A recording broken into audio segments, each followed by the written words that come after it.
Good evening everybody.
तो last class में हम लोग देख रहे थे आपके सिटीजनशिप, और सिटीजनशिप में आपके कहां तक हो चुका था? 12 सिटीजनशिप तक। ठीक है, अब नेक्स्ट आज हम समझते हैं आपके सीए, सिटीजनशिप अमेंडमेंट एक्ट 2019। ठीक, तो पहले तो आप इसे लिख लो, फिर से हम समझाते हैं कि एक्ट था क्या।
यही तो एक्सेप्शन है। अगर 14 साल होता तो फिर इसको लाने की जरूरत क्यों पड़ती? उस अवधि को ही तो घटा के 5 साल किया गया, इसीलिए इसमें अमेंडमेंट किया गया।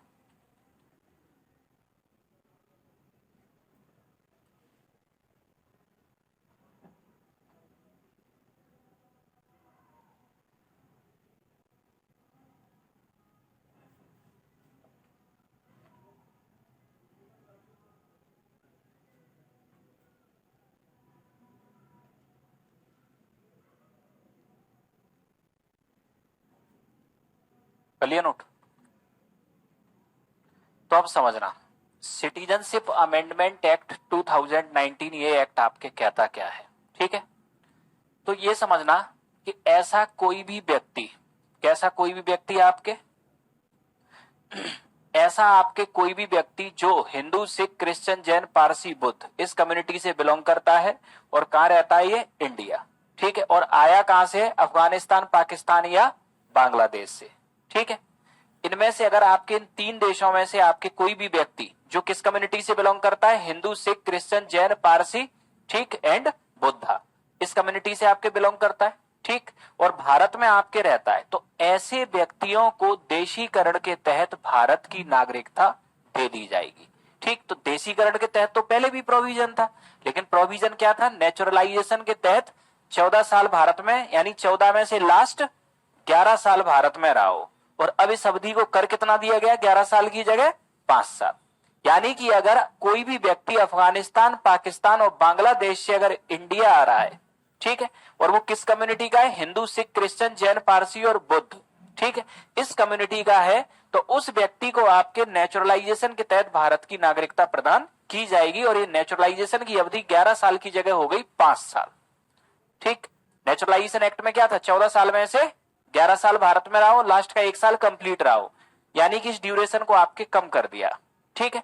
अब इसके पीछे आपके कारण क्या बताया जा रहा है, ठीक? अब इसके पीछे कारण ये बताया जा रहा है कि अफगानिस्तान, पाकिस्तान और आपके बांग्लादेश, ये 3 जो आपके देश हैं, ये मुस्लिम मेजोरिटी वाले देश हैं, और इन देशों में आपके अन्य जितने भी ये जो आप दो देख रहे हो कम्युनिटी, हिंदू, सिख, क्रिश्चियन, जैन, पारसी, बुद्धा, ये क्या है? माइनॉरिटी है, ठीक है?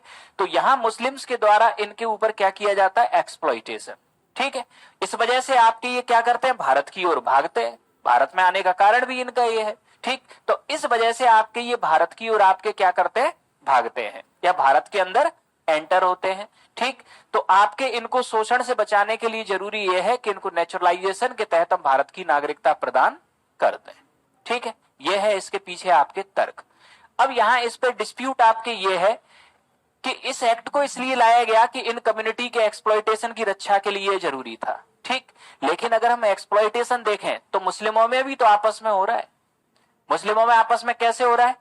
अफगानिस्तान, पाकिस्तान यहां सुन्नी मेजोरिटी में और शिया माइनॉरिटी में, तो ये सुन्नी शिया का एक्सप्लॉइटेशन कर रहे हैं, ठीक? ये तो यहां भी हो रहा है, ठीक?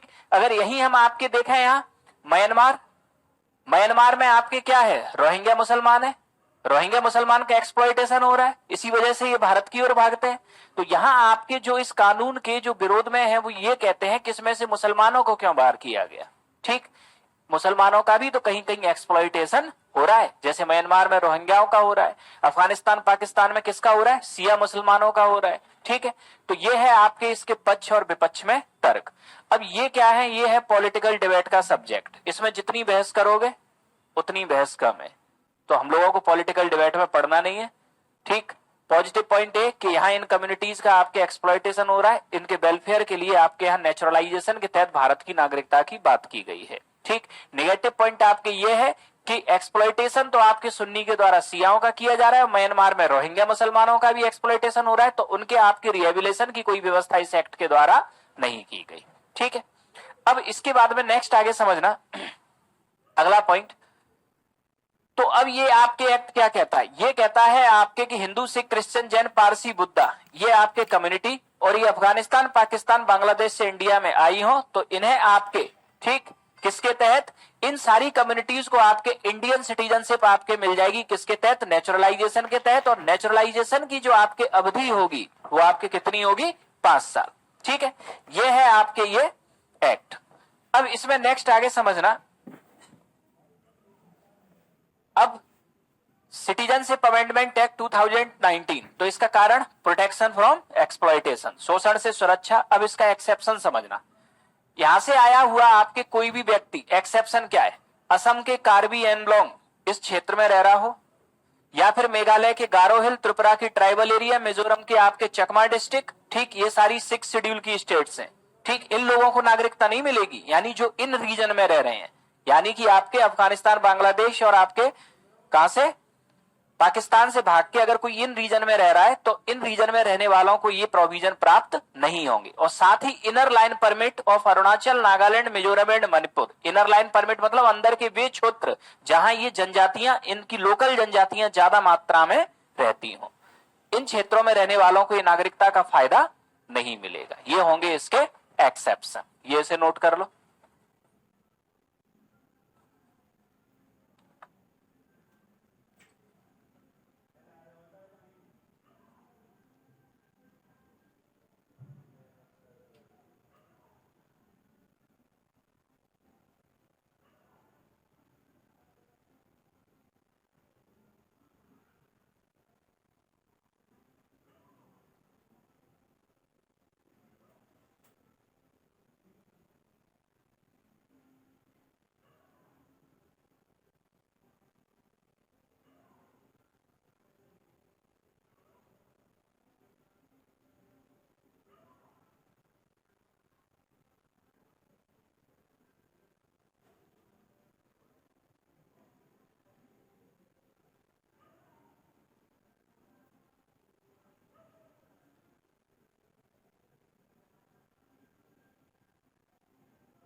तो क्लियर हुआ सिटीजनशिप अमेंडमेंट एक्ट 2019।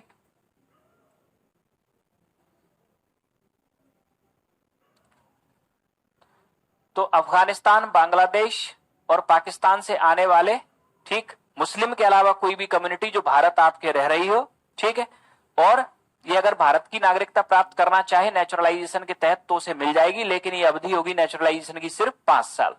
ठीक है, उद्देश्य इसका इनकी शोषण से सुरक्षा। ठीक, और इन रीजन्स में रहने वाली कम्युनिटीज को ये नागरिकता का फायदा नहीं मिलेगा।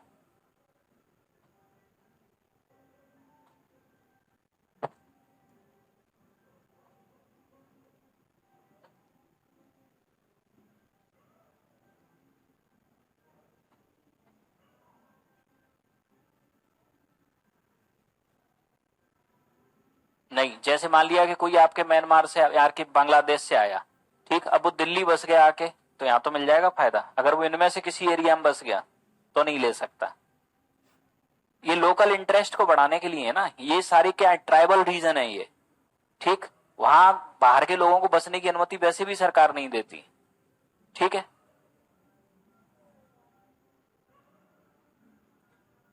अरे तो खुद के लोकल है, वो तो वहीं के रहेंगे, वो काहे के लिए भाग के आएंगे?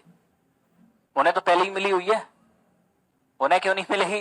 ये बाहर से आने वाले लोगों के लिए बात चल रही है। जिसका बर्थ इंडिया में हुआ है वो तो वैसे भी इंडियन सिटीजन है। हाँ, अब next, NRC, national register of citizens.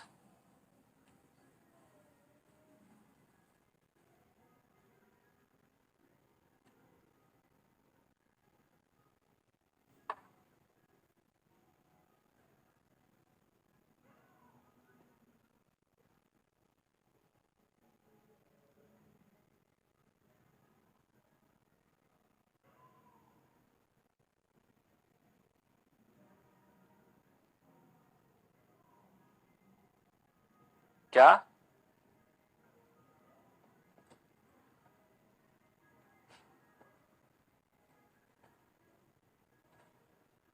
क्या मतलब नहीं है? वोट कैसे देंगे?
Clear note. अगला याद रखना, नेशनल रजिस्टर ऑफ सिटीजन। अब नेशनल रजिस्टर ऑफ सिटीजन से आपके तात्पर्य क्या है? मान लो आपके भारत का कोई क्षेत्र है, यहाँ आपके 15 लोग आपके रह रहे हैं, जिसमें से 10 हैं आपके इंडियन और 5 हैं आपके विदेशी। ठीक, तो जो 10 अपने आप को इंडियन बोल रहे हैं उनका वेरिफिकेशन करना कि सच में इंडियन है भी या नहीं, यह है नेशनल रजिस्टर ऑफ सिटीजन। तो नेशनल रजिस्टर ऑफ सिटीजन का आपके उद्देश्य है कि इंडिया में रहने वाले इंडियन सिटीजन की पहचान सुनिश्चित करना, जिससे कि ये पता लगा जा सके कि कोई इलीगल तरीके से तो भारतीय नागरिक बन के नहीं रह रहा। ठीक, अब सरकार ये पता क्यों लगाना चाहती है? सरकार चलाती है सुविधाएं नागरिकों के लिए। ठीक है, अब कोई इलीगल तरीके से भी अगर आपके किसी के पास राशन कार्ड है, आधार कार्ड है, उन सुविधाओं का फायदा उसे भी तो मिलेगा। भारत सरकार क्यों अपने रिसोर्स खर्च करे किसी दूसरे लोगों के ऊपर? ठीक, तो ये तो इसलिए पता लगाना चाहते हैं कि जिससे हमें एक्चुअल ये पता रहे कि भारत के अंदर भारत के नागरिक कितने हैं जो एक्चुअल हैं, जिससे कि हम सरकारी सुविधाओं का लाभ सिर्फ उन्हीं को दें। ठीक है, अब यहां सबसे पहले एनआरसी का जो प्रयास किया वो किया असम के अंदर। असम के अंदर जब प्रयास किया तो असम के अंदर ही अकेले 19 लाख लोग आपके इलीगली आइडेंटिफाई हुए कि ये लोग असम के रहने वाले ही नहीं है, मतलब बांग्लादेश से एंटर करके रह रहे हैं बिना किसी आधार के और फर्जी भारतीय नागरिक बने हुए हैं।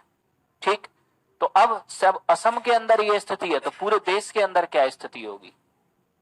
ठीक, अपोज करने वाले इसका भी अपोज करेंगे। ठीक है, जो भारत का नागरिक है वो काहे के लिए अपोज करेगा? वही करेंगे ना जो फर्जी तरीके से रह रहे हैं।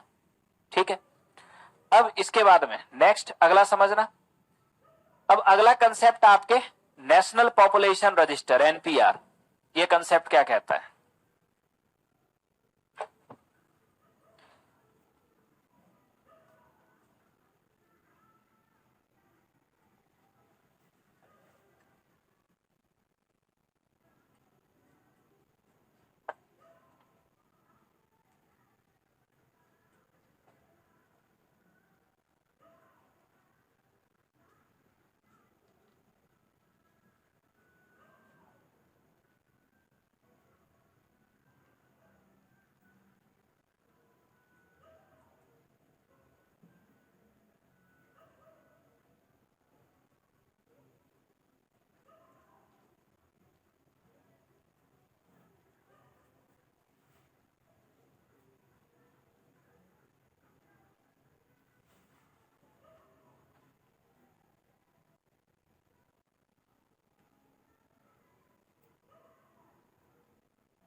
Clear note.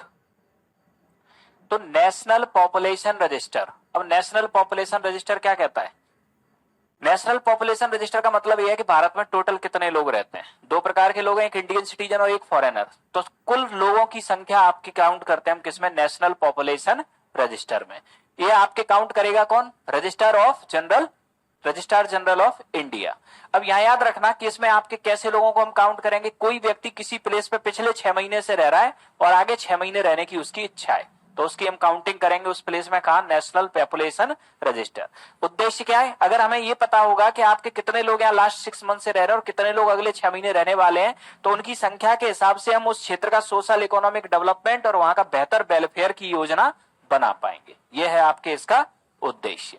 ठीक, तो ये थे आपके सिटीजनशिप से रिलेटेड आपके पॉइंट्स। अब इसके बाद हमारा जो अगला टॉपिक होता है शुरू, वो होता है आपके क्या, फंडामेंटल राइट्स पार्ट 3, मूल अधिकार। ठीक है, तो मूल अधिकारों को समझने से पहले हम समझेंगे कि राइट्स या अधिकार किसे कहते हैं, फिर अधिकारों के कितने प्रकार होते हैं, किसे नेचुरल राइट कहते हैं, किसे ह्यूमन राइट कहते हैं। ठीक है, कौन से कॉन्स्टिट्यूशनल राइट होते हैं, कौन से एक्स्ट्रा कॉन्स्टिट्यूशनल राइट होते हैं, फिर इसमें आपके फंडामेंटल राइट क्या है, आपके स्टैच्यूटरी राइट क्या है, लीगल राइट क्या है, made by executive resolution rights आपके क्या है। ठीक, तो अब सबसे पहले राइट्स यानी कि अधिकार, इस फिगर को बना लो फिर समझाएं हम सारे एक एक करके।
कर लिया नोट?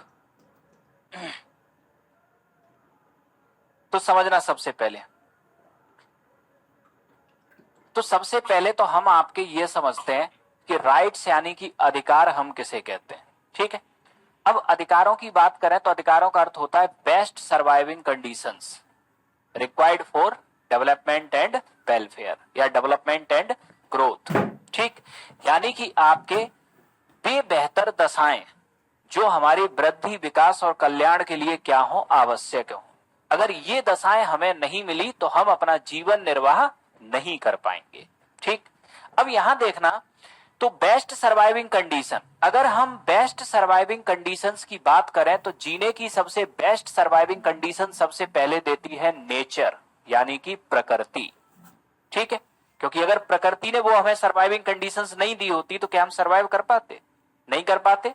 तो अधिकारों की श्रेणी में जो सबसे पहला अधिकार होता है उसे कहते हैं हम नेचुरल राइट्स, प्राकृतिक अधिकार। तो नेचुरल राइट्स कौन सा राइट है? गिवन बाय नेचर, जो प्रकृति के द्वारा दिया गया है। प्रकृति के द्वारा क्या? हवा, पानी, टेम्परेचर, ये प्रकृति के द्वारा ही तो दिया गया है। और नेचुरल राइट्स सर्वाइविंग के लिए सबसे ज्यादा जरूरी है, सबसे पहला पॉइंट। और नेचुरल राइट एकमात्र ऐसे राइट हैं जो कभी भी किसी के साथ डिस्क्रिमिनेशन नहीं करते। यानी प्रकृति के द्वारा आपके हवा, पानी, टेम्परेचर अगर दिया गया है तो ये सबको बराबर रूप से दिया जाएगा, ठीक। यानी कि ये जानवरों को भी मिलेगा, पौधों को भी मिलेगा, ठीक। अगर टेम्परेचर होगा तो धूप तो सब पे पड़ेगी, चाहे वो आपके घर में लगा आम का पेड़ हो, चाहे घर में बंधी भैंस हो, चाहे आप हो, ठीक। अगर आपके मान लिया पानी बरसेगा तो वो तो सबके ऊपर गिरेगा। इसका मतलब क्या है? नेचुरल राइट कभी भी डिस्ट्रक्शन नहीं करते, ये सारे प्लांट और एनिमल को समान रूप से आपके दिए जाते हैं, ठीक। तो एकमात्र राइट है जिनके अंदर कोई डिस्ट्रक्ट यानी डिस्क्रिमिनेशन नहीं होता। अब दूसरे आते हैं हम आपके राइट्स की कैटेगरी में, चूंकि नेचुरल राइट तो प्लांट को भी है और एनिमल को भी है, ठीक। अब दूसरे राइट आपके आते हैं ह्यूमन राइट। ह्यूमन राइट यानी मानवाधिकार। मानवाधिकार आपके वे अधिकार होते हैं जो किसी मनुष्य के बेहतर सर्वाइवल के लिए जरूरी हो, ठीक। तो मनुष्य के बेहतर सर्वाइवल के लिए जो जरूरी अधिकार है वो ह्यूमन राइट, ठीक। एनिमल राइट्स भी कह सकते हैं इसे, ठीक। किसी एनिमल के बेहतर सर्वाइवल के लिए जो राइट जरूरी है वो एनिमल राइट्स। आजकल बात चलती है ना एनिमल राइट्स की। अब ह्यूमन राइट को फिर हम दो पार्ट में डिवाइड कर सकते हैं चाहे तो, वुमेन राइट और मैन राइट।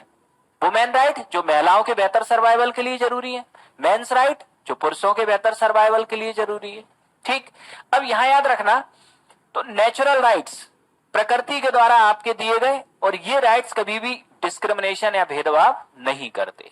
अब इसके बाद राइट की कैटेगरी में अगली कैटेगरी आती है आपके ह्यूमन राइट। तो ह्यूमन राइट आपके क्या है? Required for better survival of human, यानी मनुष्य के बेहतर सर्वाइवल के लिए आपके जो अधिकार जरूरी है उन्हीं को कहते हैं हम ह्यूमन राइट, ठीक है। अब अगर हम ह्यूमन राइट की आपके कैटेगरी देखें, सबसे पहले नेचुरल राइट। नेचुरल राइट का दायरा बहुत व्यापक है और ये नेचुरल राइट प्लांट, एनिमल सबको मिलते हैं, और ह्यूमन राइट सिर्फ ह्यूमन को मिले हुए हैं। ह्यूमन राइट आपके प्रत्येक देश की सरकार अपने नागरिकों को देना चाहती है। अब ह्यूमन राइट को जो सरकार होती है वो दो पार्ट में डिवाइड करती है, एक कॉन्स्टिट्यूशनल राइट, एक एक्स्ट्रा कॉन्स्टिट्यूशनल राइट, संवैधानिक और एक संवैधानेतर। तो कॉन्स्टिट्यूशनल राइट वे होते हैं जिनका डिस्क्रिप्शन कॉन्स्टिट्यूशन के अंदर हो, और एक्स्ट्रा कॉन्स्टिट्यूशनल राइट वे होते हैं जिनका डिस्क्रिप्शन कॉन्स्टिट्यूशन के अंदर ना हो। ये दो राइट हुए। संवैधानिक अधिकार का मतलब जो संविधान में वर्णन है, और एक्स्ट्रा कॉन्स्टिट्यूशनल राइट यानी कि संवैधानेतर मतलब जिनका वर्णन संविधान में नहीं है।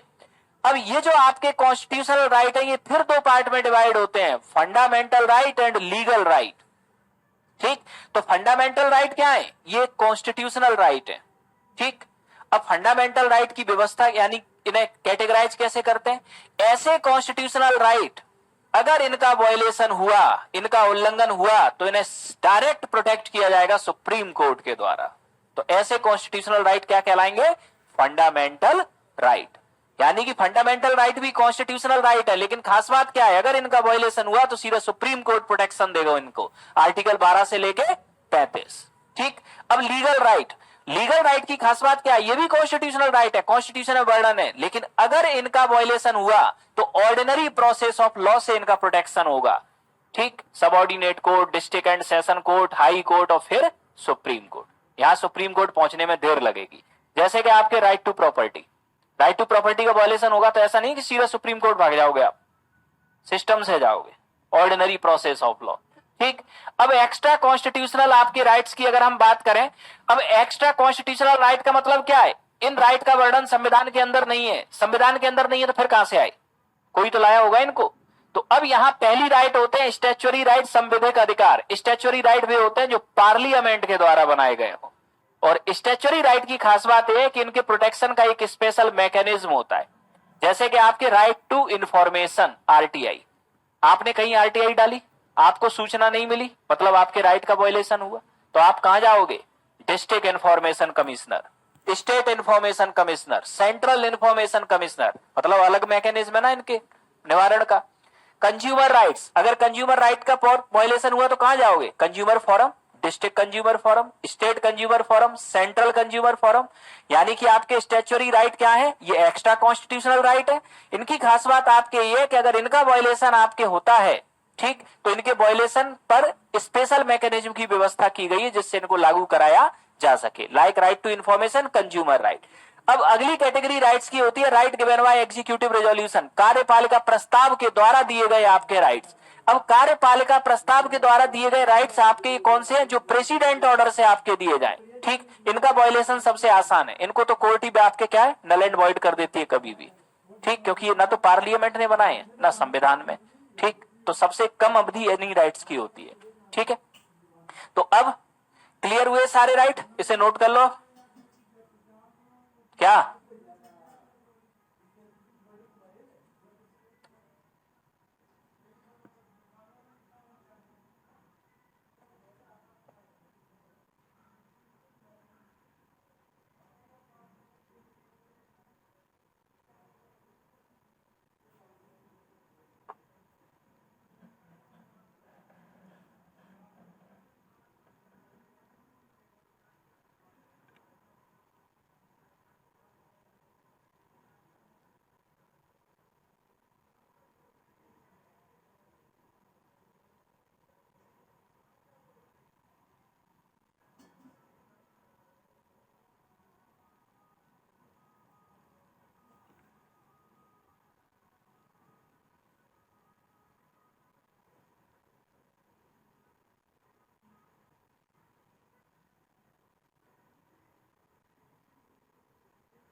कर लिया नोट?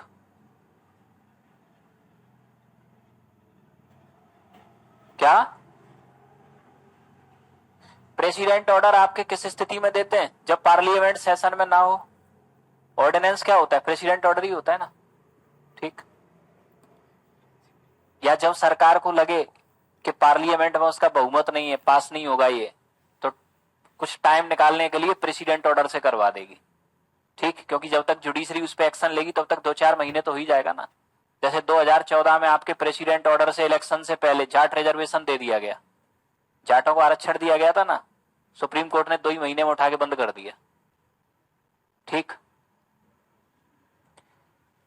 तो ये क्लियर हुआ rights.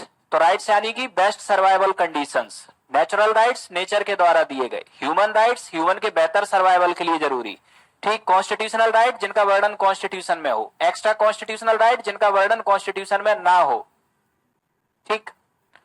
Fundamental rights constitutional rights है, इनके उल्लंघन पे इनका प्रोटेक्शन कौन करेगा? सीधा सुप्रीम कोर्ट, आर्टिकल 12 से 35।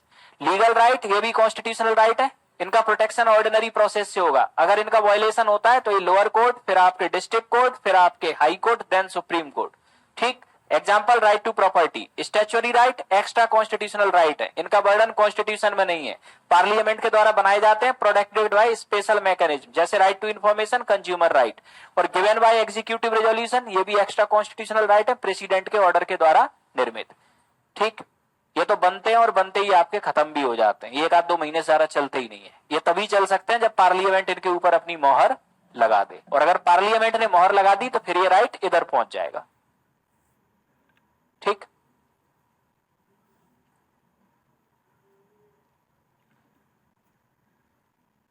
तो एग्जीक्यूटिव रेजोल्यूशन यानी राष्ट्रपति के आदेश के द्वारा कोई अधिकार देना, ठीक है। राष्ट्रपति के आदेश से अधिकार दे तो गया, तो शॉर्ट टर्म तो ये ठीक है, लेकिन लॉन्ग टर्म आपके तभी चल पाएगा जब पार्लियामेंट ने उसके ऊपर क्या कर दिया हो, या पार्लियामेंट से वो अधिकार पास हो गया हो, जब तक नहीं होगा ये लॉन्ग टर्म नहीं चलता।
कर लिया नोट?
चले आगे।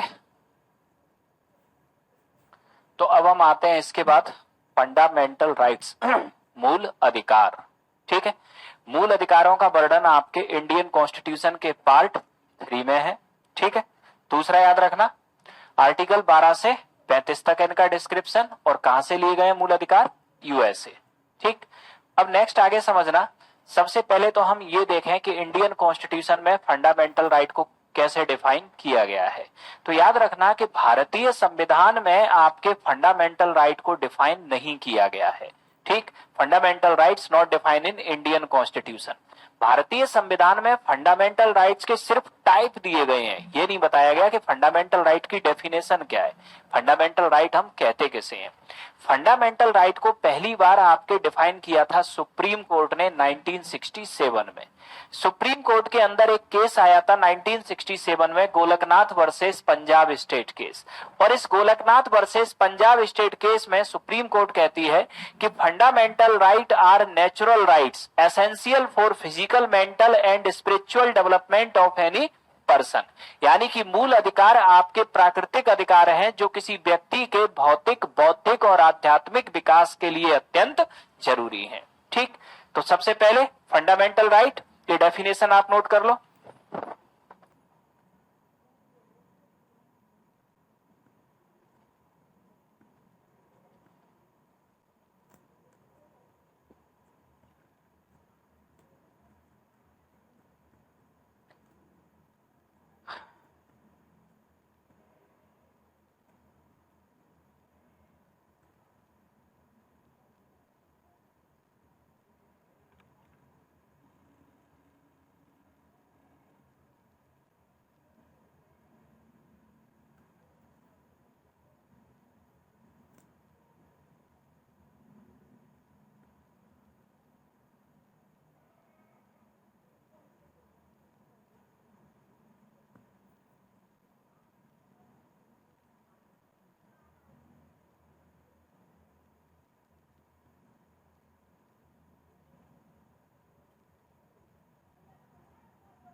तो फंडामेंटल राइट, तो फंडामेंटल राइट इंडियन कॉन्स्टिट्यूशन के पार्ट 3 में आर्टिकल 12 से 35, ठीक, इसमें दिए गए हैं, यूएसए से लिए गए हैं। भारतीय संविधान में फंडामेंटल राइट को डिफाइन नहीं किया गया है। फंडामेंटल राइट को डिफाइन सबसे पहले किया सुप्रीम कोर्ट ने 1967 में। किस केस में? Golaknath versus Punjab state case. ठीक, और सुप्रीम कोर्ट ने कहा कि फंडामेंटल राइट ऐसे प्राकृतिक अधिकार हैं जो किसी व्यक्ति के भौतिक यानी कि शारीरिक, मानसिक और आध्यात्मिक विकास के लिए अत्यंत जरूरी है। ठीक है, नोट कर लिया।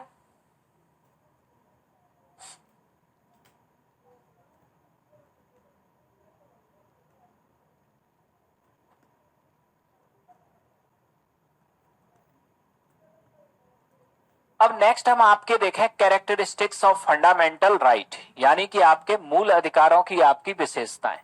तो मूल अधिकारों की विशेषताओं को अगर हम समझें तो सबसे पहले तो याद रखना कि फंडामेंटल राइट्स नागरिकों को दिए गए। किसको दिए गए? नागरिकों को, एड्रेस टू सिटीजन्स। दूसरा याद रखना कि ये जो फंडामेंटल राइट हैं ये राज्य के ऊपर नकारात्मक बाध्यताएं लगाते हैं, impose negative obligation on state. इससे तात्पर्य क्या है? ये राज्य की मशीनरी मतलब ब्यूरोक्रेसी या राज्य का आपके कोई भी व्यक्ति, ठीक, उससे कहते हैं कि आप किसी व्यक्ति की फ्रीडम में हस्तक्षेप नहीं कर सकते। ठीक, हस्तक्षेप तभी कर सकते हो जब वो व्यक्ति व्यवस्था को बिगाड़ रहा हो। ठीक, तो यहां हस्तक्षेप कब किया जा सकता है? जब वो लोग ऑर्डर को बिगाड़ रहे हो। ठीक, यानी कि फंडामेंटल राइट स्टेट के ऊपर आपके नेगेटिव ऑब्लिगेशन इंपोज करते हैं कि आप अपनी पावर का दुरुपयोग नहीं कर सकते सिटीजन्स के लिए। ठीक, आप पावर का यूज सिर्फ तभी कर सकते हो जब सिटीजन उनका कोई ग्रुप पूरे ऑर्डर को क्या कर रहा हो? बिगाड़ रहा हो। ठीक, अब इसके बाद में नेक्स्ट आगे याद रखना कि फंडामेंटल राइट देश में पॉलिटिकल डेमोक्रेसी को प्रमोट करते हैं, राजनीतिक लोकतंत्र की स्थापना में सहायक है। क्यों? क्योंकि सरकार के द्वारा ये सभी लोगों को समान रूप से दिए गए हैं। इसमें ऐसा नहीं है कि कोई व्यक्ति अमीर है तो उसको ज्यादा फंडामेंटल राइट है, गरीब है तो कम है। जो अंबानी को मिले वही अडानी को है, वही आपको है। फंडामेंटल राइट कोई अलग नहीं है। वन पर्सन वन वोट, ये वैल्यू फॉलो करते हैं फंडामेंटल राइट। ठीक, इसके बाद याद रखना जस्टिसेबल बाय कोर्ट, न्यायालय द्वारा प्रवर्तनीय। इससे अब आपके तात्पर्य क्या है? अगर आपके फंडामेंटल राइट का उल्लंघन होता है तो आप सीधा सुप्रीम कोर्ट जा सकते हो और कोर्ट आपको आपके फंडामेंटल राइट्स वापस दिलाएगा। ये होता है जस्टिसेबल बाय कोर्ट। इसके बाद में आपके can't alter except constitutional amendment, यानी कि फंडामेंटल राइट में अगर संशोधन करना है तो यह तभी संभव होगा जब पार्लियामेंट संविधान में संशोधन करे। बिना संविधान में संशोधन के फंडामेंटल राइट में कोई अमेंडमेंट नहीं हो सकता। ठीक, इसके बाद में आपके कुछ फंडामेंटल राइट सिर्फ इंडियन सिटीजन्स को दिए गए हैं, जैसे आर्टिकल 15, 16, 19, 29 और 30। और बाकी के फंडामेंटल राइट भारत में रहने वाले इंडियन और फॉरेन दोनों सिटीजन्स को प्रदान किए गए हैं। ठीक है, इसको नोट कर लो।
Clear note. तो फंडामेंटल राइट की अगर हम आपके विशेषताएं देखें तो ये नागरिकों को संबोधित है, एड्रेस टू सिटीजन्स। दूसरा आपके ये स्टेट के ऊपर नेगेटिव ऑब्लिगेशन लगाते हैं। तीसरा आपके पॉलिटिकल डेमोक्रेसी को प्रमोट करते हैं देश में। चौथा आपके जस्टिसेबल बाय कोर्ट, न्यायालय द्वारा प्रवर्तनीय है। पांचवा आपके इन्हें संविधान संशोधन करके ही बदला जा सकता है, नहीं तो नहीं बदला जा सकता। और नेक्स्ट छठवा, कुछ फंडामेंटल राइट सिर्फ इंडियन सिटीजन्स को दिए गए हैं। ठीक है।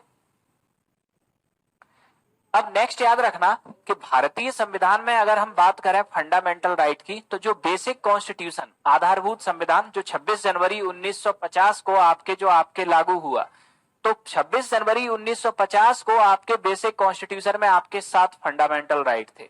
लेकिन 44th कॉन्स्टिट्यूशनल अमेंडमेंट के द्वारा राइट टू प्रॉपर्टी को डिलीट कर दिया गया, तो वर्तमान में कितने बचे? 6।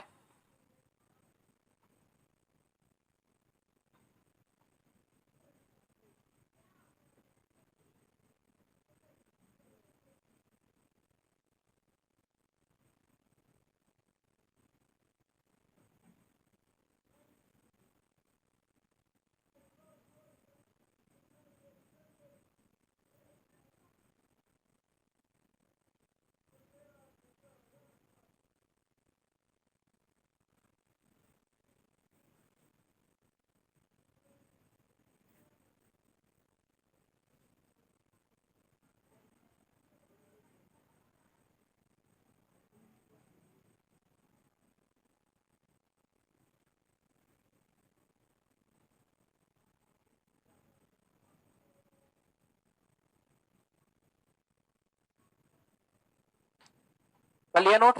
तो बेसिक कॉन्स्टिट्यूशन में 7 फंडामेंटल राइट और आपके वर्तमान में कितने? 6। ठीक।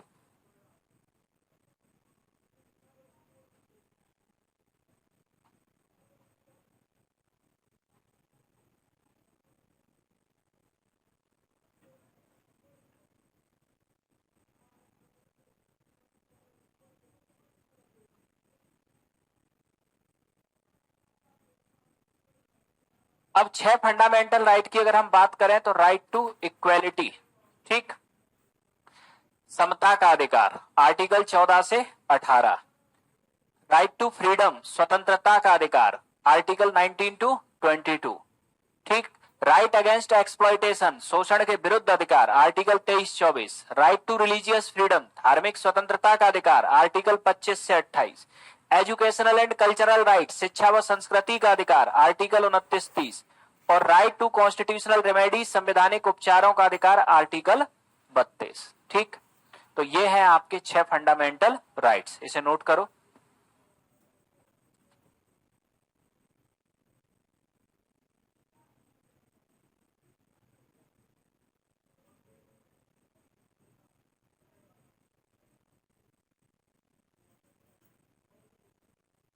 तो इन 6 फंडामेंटल राइट्स को आप लोग नोट कर लो।